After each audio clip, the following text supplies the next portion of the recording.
He want to do one with 50 Cent. That's what it sounds like. It sound like Jim. Nah, I don't want to do nothing with that sucker. You heard?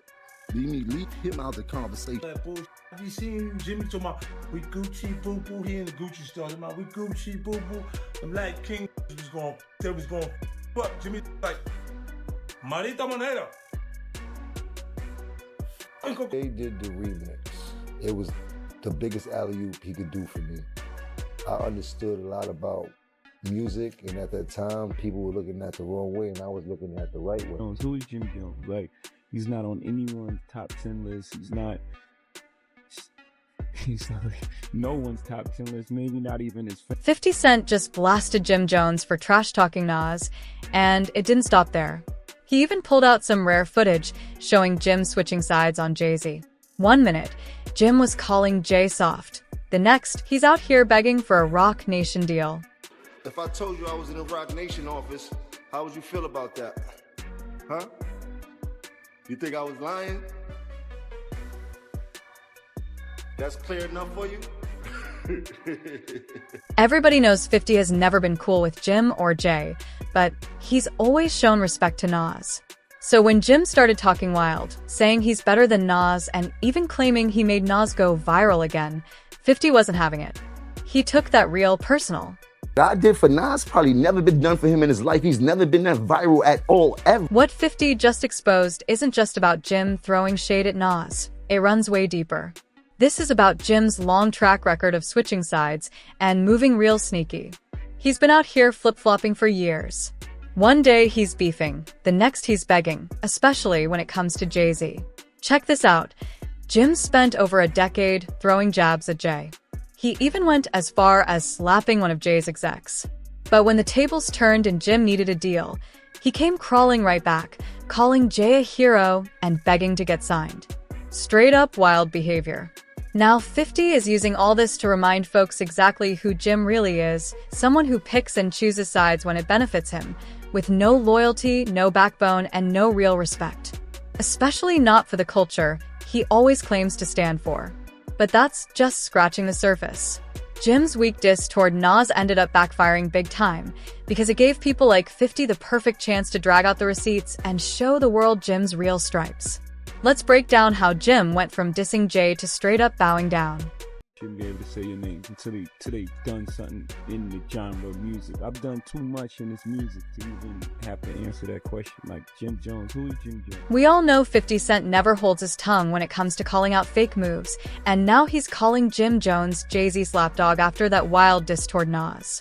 50 just shined a big spotlight on Jim's non-stop flip-flopping ways. In case you missed it, Jim actually said he's better than Nas for real.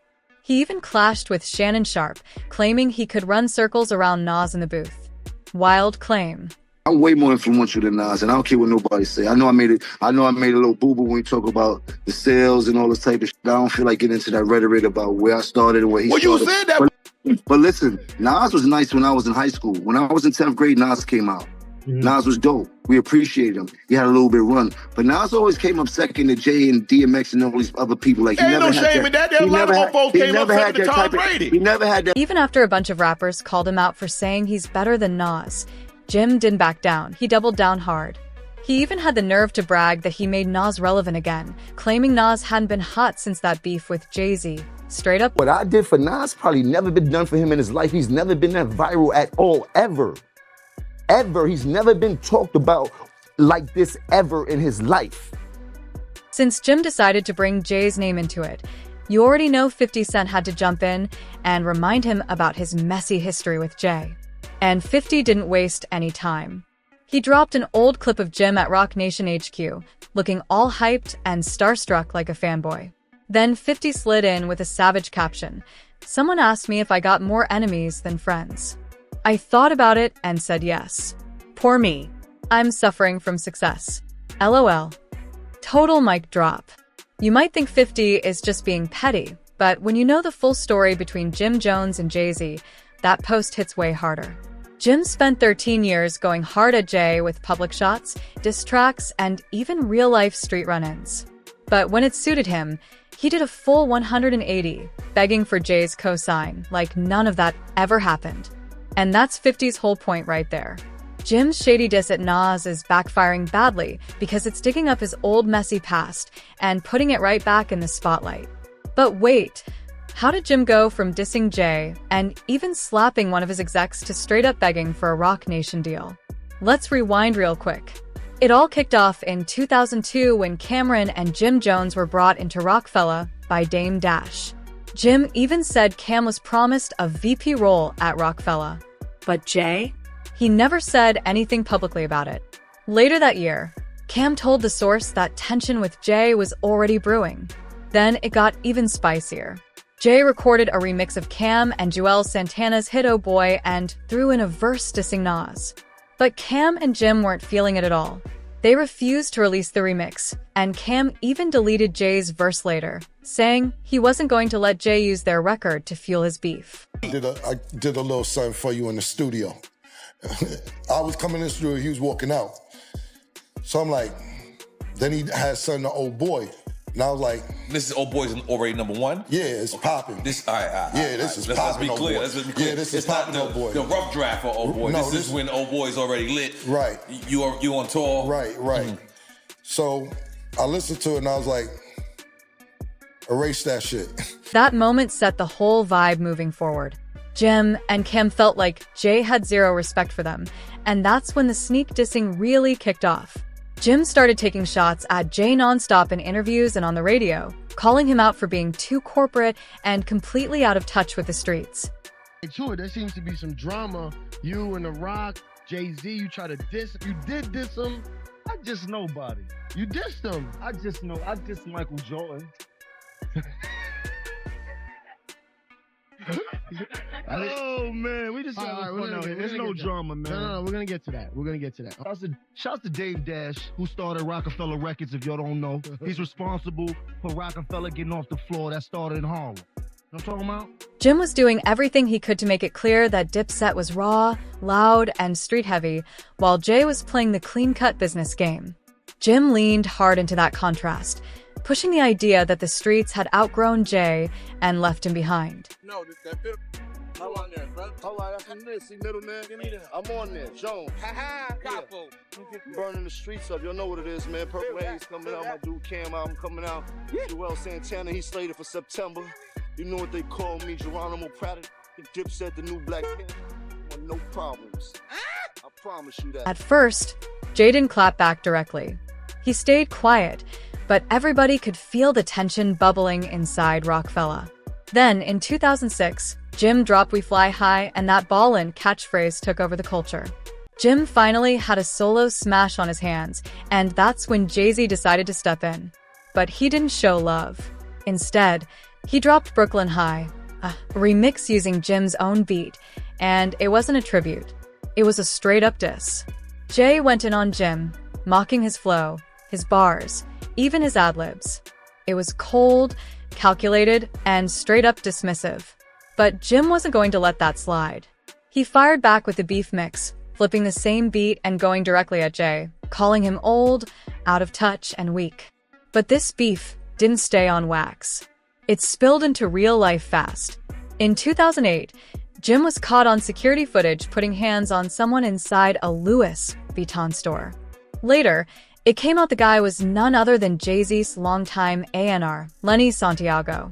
Jim got arrested for it and ended up pleading guilty to misdemeanor assault. It got real ugly.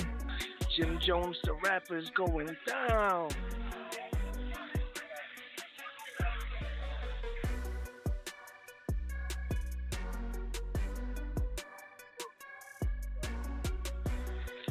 Jim Jones.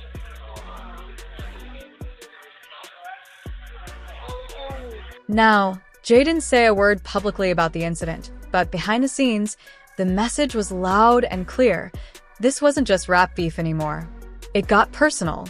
A few months later, Jay sat down with XXL for an interview about the state of hip-hop, and that's when he threw slick shade at Jim. He called out songs like Jim's Nah Nah Nah Nah Nah Nah as the kind of stuff that's ruining the culture. Jay might not have been running around in the streets, but he still knew how to clown Jim without breaking a sweat, or even saying his name directly. From that moment on, things turned icy.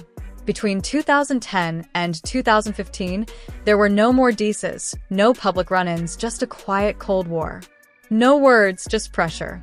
But then in 2015, Dipset came back swinging with a freestyle over Diddy's Victory Beat. And that move hinted the tension between Jim and Jay still wasn't dead. Cam and Jim came for Jay and Roc Nation hard, throwing shots at the whole brunch culture, clowning the label as nothing but industry puppets, even name-dropping Beyonce. Cam rapped, "Having money don't make you a real one. You stepped on the court. You gonna play my game? Just take Shawty's advice and say my name." That was their slick way of trying to fire up the beef again. But by then, Jay-Z was on a whole different level. Billionaire status, married to Beyonce, collecting million-dollar art, launching Tidal, and building a sports empire. Basically, Jay had no reason to entertain the noise from Jim and Cam still yelling from the sidelines. And just to make it crystal clear where he stood, a clip recently resurfaced where Jay straight up said it. He compared himself to Michael Jordan and threw shade, saying, "Jim's like the 8th guy on the bench screaming at the MVP." Jay wasn't just ignoring them, he was brushing them off like they weren't even on the same court. Hip-hop, of course, is a competitive sport. But on the other end of it, it's like certain people shouldn't be able to say your names until they done something in the genre of music. I've done too much in this music to even have to answer that question. Like Jim Jones, who is Jim Jones? Like, he's not on anyone's top 10 list. He's no one's top 10 list, maybe not even his family. I was saying last night, like the 8th guy on the bench just screaming at Jordan, like, "You a bum. Like, you want to be like the 9th guy on the bench. I'm not even worried about." This is the moment Jim had to face the truth. All that dissing was only making him look bad. And what he did next? That's exactly why 50 Cent is clowning him now. Jim pulled a full 180 and started begging Jay to sign him. And guess what? It finally happened in February 2017. After 13 years of non-stop beef, Jim officially joined Roc Nation and became part of Jay's squad. And Jim didn't sign on the low either. He went all out. Suddenly, he was bragging about getting invited to the Roc Nation brunch. Yep, the same event he used to roast. Now he was out here praising Jay in interviews, acting like the most loyal supporter ever. This is the same guy who used to call Jay soft, accuse him of turning his back on the streets, and even put hands on his close friend. Now saying Jay was his role model the whole time. Come on. But Jay still didn't say a word. No public post, no welcome message, no big brother moment.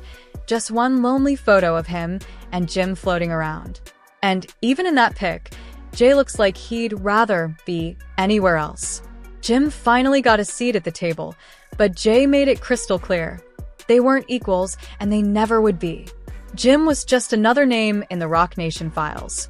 Which is ironic, because from 2002 to 2017, Jim built part of his whole brand off flexing about not being associated with Jay-Z. Now, he's in the folder like everybody else. Jim built Dipset to stand as the anti-Roc Nation, the street answer to Jay-Z's polished corporate empire. But when it came down to it, the money talked louder than the pride. The whole image Jim spent over a decade pushing crumbled the moment he needed that deal. Jay didn't have to clap back. Didn't need to drop a diss. He just waited. And when Jim finally bent the knee, Jay signed him, shook his hand, and kept it pushing, like it was just business. And that right there, that's what 50 Cent's been pointing out all along. Jim ran his mouth for years, throwing shade at Jay. But in the end, he was the one chasing a seat at the table. Thing is, most folks might have let it all fade into history if Jim hadn't disrespected Nas. That one move brought the spotlight right back on his past and gave people like 50 the green light to pull out every receipt. Now the real question is, how deep will this fallout go? Can Jim bounce back? Or is this the final curtain call? Make sure to like, subscribe, drop a comment, and share if you're rocking with this breakdown. Catch you on the next one.